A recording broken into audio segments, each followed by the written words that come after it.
या कामगिरीसाठी निवडावे कुणाला, कोण जिंके नागड. त्यांच्या नजरेसमोर आला तो तानाजी माणूस रे. तानाजी अंगापिंडाने भरदार होता, छाती तर एका बुर्जासारखी बुलंद होती. त्यावेळेस तानाजी खरंच आपल्या मुलाच्या रायबाच्या लग्नाचं आमंत्रण करायला शेलार मामाला घेऊन आला होता. शिवराय म्हणाले, आम्ही रायबाच्या लग्नाला येऊ शकणार नाही, कारण आम्ही जातीने कोंढाण्याच्या कामगिरीवर जाणार आहोत. तेव्हा तारकन तानाजी उठला आणि म्हणाला, महाराज, आम्ही असताना असल्या जीवावरच्या कामगिरीला आपण का जाणार? मग आम्ही कशाला? एकही नाही, आधी लगीन कोंढाण्याचं, मग माझ्या रायबाचं. तानाजीनं आपल्या स्वराज्यासाठी त्याच्या मुलाचं लग्नही बाजूला ठेवलं. शिवरायांचं स्वराज्याचं काम पहिल्यांदा करायचं हा त्याचा बाणा. शिवरायांचे आशीर्वाद घेऊन तानाजी व सुर्याजी कोंढाण्याच्या कामगिरीवर निघाले. मध्यरात्रीची वेळ होती. आभाळात चांदण्या लुकलुकत होत्या. गडाजवळ गुडूप कांदर पडला होता. पाऊल न वाजवता दबकत दबकत तानाजी आणि त्याचे मावळे गडाखालच्या दरीत जमा झाले. तानाजी सूर्यजीला म्हणाला, सूर्यजी, तू 500 मावळे घेऊन कल्याण दरवाजा काढ, मी 300 मावळे घेऊन गड्यात चढून वर येतो. गडा चढताच आम्ही कल्याण दरवाजा उघडतो, मग ज्या तुम्ही घुसा एकदम धू शत्रूचा. चला, असे म्हणून तानाजी व सूर्यजी आपापल्या वाटेने निघाले. तानाजीनं त्याच्यासोबत एक घोरपड आणली होती. तिचं नाव यशवंती. हा प्राणी उभ्या भिंतीलाही चिकटून बसतो. तानाजीनं तिला दोरी बांधली आणि दिली उभ्या गड्यावर फेकून, पण 2 वेळा घोरपड खाली पडली. तानाजीला आला राग. तो यशवंतीला म्हणाला, यशवंती, आता पुन्हा पडलीस तर खांडोई करेन. मग काय गंमत?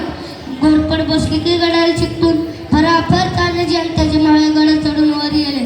तेवढ्यात गडावरच्या पहारेकरांना माळ्यांची चाहूल लागली. मुघल सैनिक आपापल्या तलवारी घेऊन माळ्यांवर धावले. घनघोर लढाई सुरू झाली. तलवारीला तलवारी भिडल्या. मशालीचा नाद सुरू झाला. माळ्यांनी कल्याण दरवाजा उघडला. एवढ्यात किल्ल्याचा राजपूत सरदार पहारेकार तलवार घेऊन मैदानात उतरला. तानाजी आणि राजपूत सरदार एकमेकांशी लढू लागले. ते इतके जोरात लढत होते की 2 ढगच एकमेकांवर आपटत होते. राजपूत सरदारचा एक गाव तानाजीच्या ढालीवर पडला. तो गाव इतका जबरदस्त होता की तानाजीची ढालच तुटली. आता काय, पण तानाजी डगमगला नाही. त्याने आपला शेला हातावर गुंडाळला आणि लागले की लढायला भागलं, पण घात झाला. एकमेकांचे घाव अंगावर पडून दोघेही वीर जखमी झाले आणि दारात येथील पडले. तानाजीला पडलेलं पाहताच सगळे मावळे पळायला लागले. सूर्यजीने ते पाहिलं आणि गेला गडाजवळ धावत, आणि ज्या दोरावरून मावळे गड चढून वर आले होते तो दोरच त्याने कापला आणि म्हणाला, अरे, तुमचा बाप इथं मरून पडला आणि तुम्ही असं भागवाई सारखं काय पळता? मागे सरा, मी गडावरचा दोर कापून टाकलाय.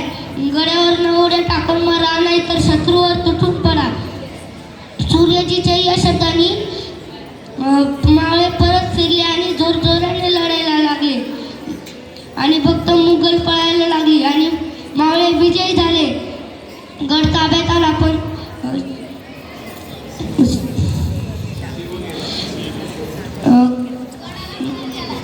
गडाला पण सिंहासारखा शिव तानाजी गेला. महाराजांना ही बातमी कळली.